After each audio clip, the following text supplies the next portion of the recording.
Naam, habari za wakati huu, karibu tena tuendelee kuhabarishana taarifa mbalimbali. Mwanaharakati Malisa JJ amechambua hotuba ya Rais wa Jamhuri ya Muungano wa Tanzania akilihutubia taifa Ijumaa usiku tarehe 25 ya mwezi wa 4 2025, kipindi ambacho Chadema wanapitia mambo makubwa na mwenyekiti wa chama Tundu Lissu akiwa anashikiliwa kwa kesi ya uhaini. Mwanaharakati Malisa amechambua pia hotuba ya rais na kuelezea kila ambacho kimetokea siku ya jana wakati wa usikilizwaji wa kesi ya Tundu Lissu, ambapo viongozi wa Chadema walikamatwa, wanachama wa Chadema, lakini mbaya zaidi wakipatikana katika maeneo mbalimbali wakiwa wameumizwa vibaya, wamepigwa, na wengine wengi leo katika mkutano na waandishi wa habari, ambapo makamu mwenyekiti wa Chadema Tanzania Bara John Heche alikuwa akizungumza na kuelezea kila ambacho kimetokea siku ya jana katika mahakama ya Kisutu, lakini pia mashuhuda, watu ambao walikamatwa na jeshi la polisi na kupatikana wakiwa wamepigwa na kuumizwa vibaya wakitoa ushuhuda wao. Sasa moja kwa moja tuangalie kwanza hiki ambacho amekizungumza Rais wa Jamhuri ya Muungano wa Tanzania, halafu tuangalie hiki ambacho amekichambua mwanaharakati Malisa akichambua hotuba ya Rais wa Jamhuri ya Muungano wa Tanzania. Rais wa Jamhuri ya Muungano wa Tanzania amesema falsafa ya 4R isiwe kisingizio cha kuvunja sheria. Rais wa Jamhuri ya Muungano wa Tanzania Daktari Samia Suluhu Hassan amesema kuwa pamoja na mafanikio makubwa yaliyopatikana kupitia falsafa ya R4, utekelezaji wa falsafa hiyo lazima uende sambamba na kuheshimu katiba na sheria za nchi. Akilihutubia taifa Ijumaa usiku tarehe 25 ya mwezi wa 4 2025 kuelekea maadhimisho ya miaka 61 ya muungano wa Tanganyika na Zanzibar, Rais Samia amesema falsafa ya R4 itaendelea kuwa nguzo muhimu katika kukuza demokrasia na ushiriki wa wananchi katika masuala ya msingi ya taifa, lakini akasisitiza kuwa haiwezi kamwe kutumika kama kisingizio cha kuvuruga amani au utulivu wa nchi. Demokrasia yetu imeendelea kukua na kuimarika, hususan kupitia falsafa yetu ya R4 ambayo itaendelea kuwa nyenzo muhimu ya kukuza ushiriki na ushirikishwaji wa wananchi kwenye masuala muhimu kwa mustakabali wa nchi yetu, amesema Rais Samia. Hata hivyo, ninataka kusisitiza kama ambavyo nimekuwa nikisema katika majukwaa mbalimbali kwamba kutekelezwa kwa falsafa ya R4 kunaendana sambamba na kuzingatiwa kwa katiba na sheria za nchi. Kamwe falsafa hii haiwezi kuwa kisingizio cha kuvunja sheria au kuvuruga mazingira yanayohatarisha amani, usalama na utulivu wa nchi yetu, ameongeza Rais Daktari Samia Suluhu Hassan. Kauli hiyo ya Rais Samia imekuja wakati ambapo taifa linaelekea katika maadhimisho ya muungano wa kihistoria kati ya Tanganyika na Zanzibar yaliyosainiwa tarehe 26 ya mwezi wa 4 mwaka 1964. Katika hotuba hiyo kwa taifa, Rais Samia amesisitiza umuhimu wa kulinda mafanikio ya muungano kwa kudumisha mshikamano, amani na umoja miongoni mwa Watanzania wa pande zote mbili za muungano. Lakini pia amezungumzia swala zima la uchaguzi, ambapo rais amesema serikali imejipanga kwa uchaguzi wa amani na haki. Rais wa Jamhuri ya Muungano wa Tanzania Daktari Samia Suluhu Hassan amesema serikali imejipanga kikamilifu kuhakikisha kuwa uchaguzi mkuu ujao wa mwaka 2025 unafanyika katika mazingira ya amani, utulivu na haki, sambamba na kuiwezesha Tume Huru ya Taifa ya Uchaguzi kutekeleza majukumu yake kwa ufanisi. Akihutubia taifa usiku wa Ijumaa kuelekea maadhimisho ya miaka 61 ya muungano wa Tanganyika na Zanzibar, Rais Samia amesema kuwa mwaka huu wa 61 wa muungano umeangukia katika mwaka muhimu wa kisiasa, ambapo Watanzania watafanya uchaguzi mkuu na kuwachagua viongozi katika nafasi mbalimbali. Mwaka wa 61 wa muungano wetu umeangukia kwenye mwaka tunaokabiliwa na jambo kubwa la kidemokrasia nchini. tutafanya uchaguzi wa kuwachagua rais wa Jamhuri ya Muungano wa Tanzania, rais wa Zanzibar, wabunge, wajumbe wa baraza la wawakilishi na madiwani, amesema Rais Samia. Rais Samia amesisitiza kuwa Tanzania itaendelea kudumisha sifa yake kama kitovu cha amani na demokrasia barani Afrika, huku akiahidi kuwa serikali itatoa kila kitakachohitajika ili kuhakikisha kuwa uchaguzi huo unakuwa huru na wa haki.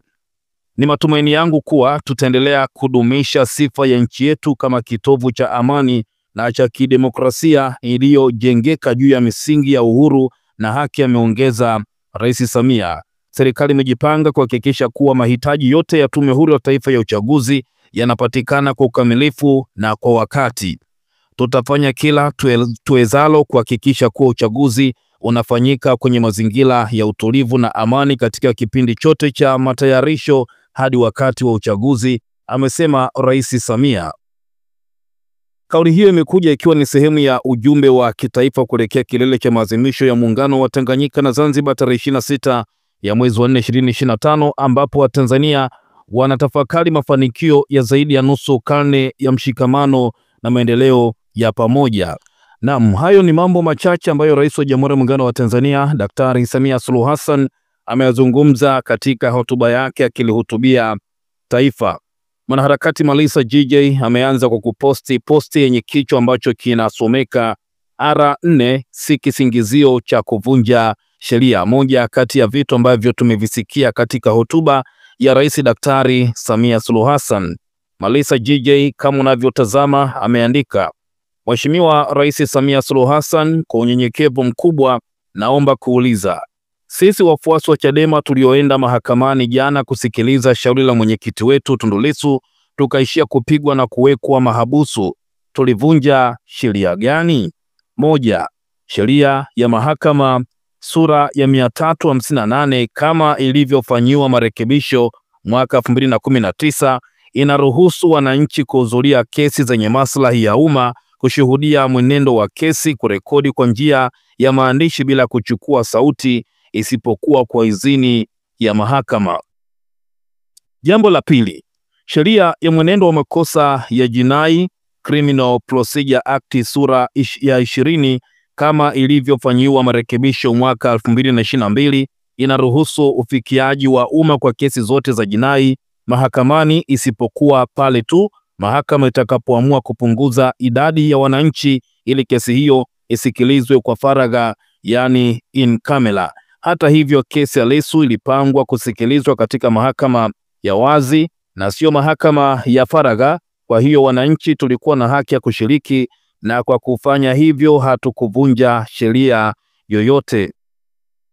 Jambo la tatu, Katiba ya Jamhuri ya Muungano wa Tanzania sura ya 2 toleo la mwaka 1977 marekebisho ya mwaka 2005 inatoa haki kwa wananchi kuhudhuria na kusikiliza mashauri mahakamani kwa uwazi, na katiba inataka taratibu za mahakama ziruhusu ufikiaji wa umma. Sasa najiuliza, kati ya sisi wananchi tuliokuwa tukitekeleza haki yetu ya kisheria na kikatiba kwenda mahakamani na wale mapolisi waliotupiga na kuagiza mbwa watung'ate, ni nani alivunja sheria?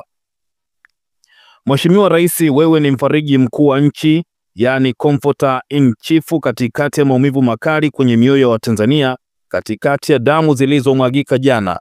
Watu walitegemea faraja kutoka kwako na neno la kuatia moyo. Walitegemea utoe kauli ya kuwataka polisi waache kutumia nguvu hata bila ulazima. Walitegemea ukemee matendo ya shuruti kwa jeshi la polisi yasiyofuata sheria, lakini kwa kauli hii polisi watapata nguvu kuendelea kuumiza.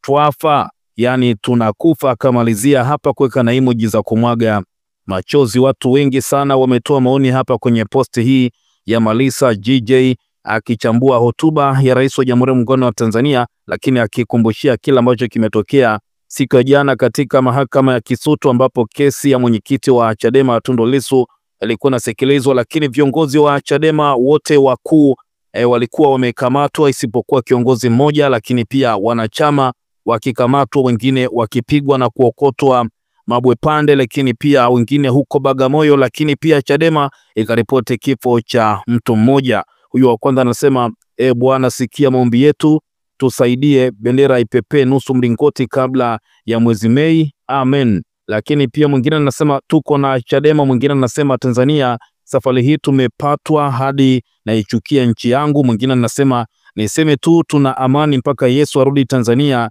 tunapendana ila hatuna haki kwa lolote, wanatuburuza tu, lakini Mungu yupo msemaji wa mwisho.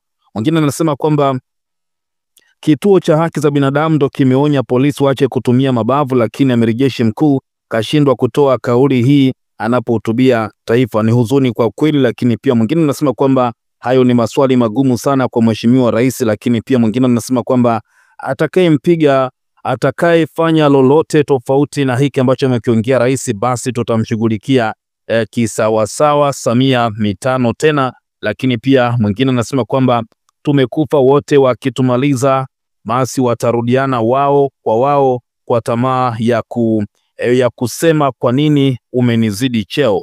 Mwingine anasema kwamba arafoni nini wakuu. Lakini pia mwingine anasema kwamba Mungu atasimama, hayatanyamaza kamwe. Madaraka yanalevya, mjue anasema madaraka yanalevya, mjue kesha sahau kuwa wananchi anaowaongoza ndio hao wanaopigwa na polisi. Lakini pia mwingine anasema kuandika haya yote Malisa unapoteza muda tu, najua maana ya madaraka ya kulevya, sikiliza huo ni wimbo wa weusi. Wengi wametoa maoni yao hapa kwa hiki ambacho amekiandika mwanaharakati Malisa JJ akichambua hotuba ya Rais wa Jamhuri ya Muungano wa Tanzania ambayo ameitoa usiku Ijumaa leo. Toa maoni yako, lakini kubwa ni kusiendelea kwa karibu nasi kwa habari mbalimbali. Lakini pia kama ni mara yako ya kwanza umetembelea channel yetu, hakikisha ya kwamba unajiunga nasi kwa taarifa na habari mbalimbali.